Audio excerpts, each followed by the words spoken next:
encouraging you to get healthy, get strong, improve your body, improve your mind, improve your spirit.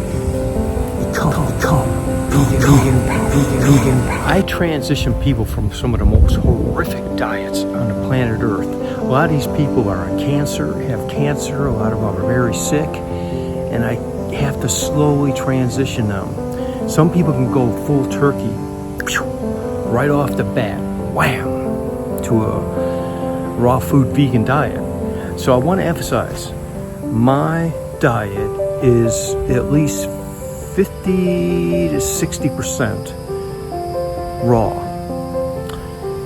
Also, I do a lot of fasting, including some intermittent fasting, and I'm going to give you information on that, because intermittent fasting and fasting are powerful tools for gaining back your health and getting yourself back into a state of vitality and health, and overcoming all kinds of different health issues.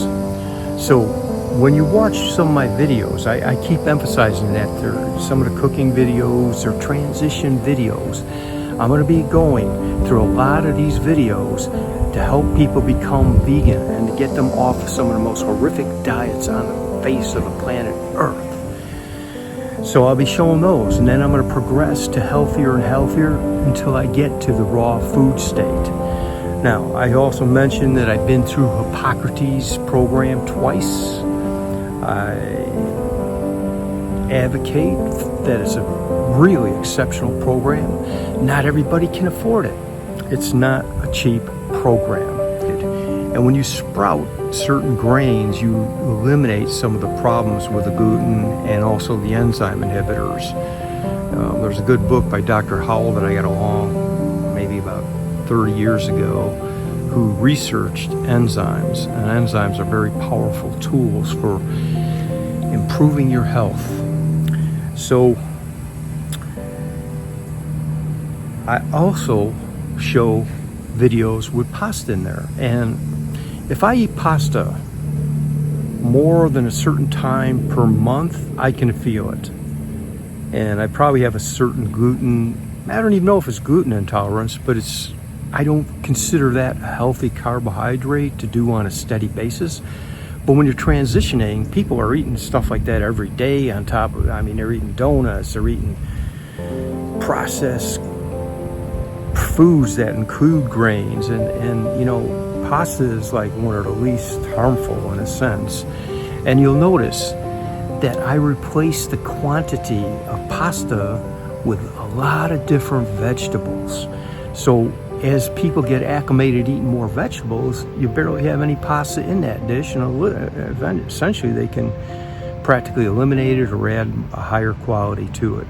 There's pastas that are made out of like all kinds of different grains, from pea to aramath, and they're a healthier option. But in the transition phase, it's hard enough to get people to eat and change and drop some of the really bad foods.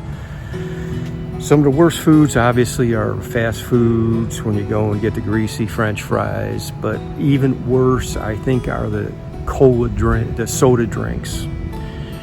When I was a kid, we would get Pepsi or Coke or one of the colas once, maybe a month if we were lucky, and it was a small, tiny glass. And I kept saying, Dad, why do we get such a small glass? Well, he said, it's not good for you. Drink your other, forget it, it's not good for you. Today, kids go to a fast food. They get a huge 32 ounce or whatever it is, and then they can fill it up as many times as they want.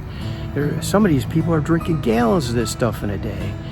So we want everyone to be healthy, and that is where we make our changes, by dropping things like sugar, anything made with a lot of sugar, excess salt, bad quality fats. Reduce the amount of fats. We even reduce the amount, sometimes we cook with no oil, and we just use a vegetable broth, or we also have the pans where you really need oil, and so you eliminate the bad fats. So this is a health quest, a health journey, a movement towards improving your health. And some people have to do it step by step. Now, let me explain. Things I've noticed when people go on radical diets that are, and sometimes these diets are healthy, but they eliminate and change their bodies. They change the structure of their diet so much that the body rebels and they can't stick to it. I want people to be lifelong vegans, lifelong healthy patterns, and that requires you to acclimate to it. Your microbiome takes time to restructure.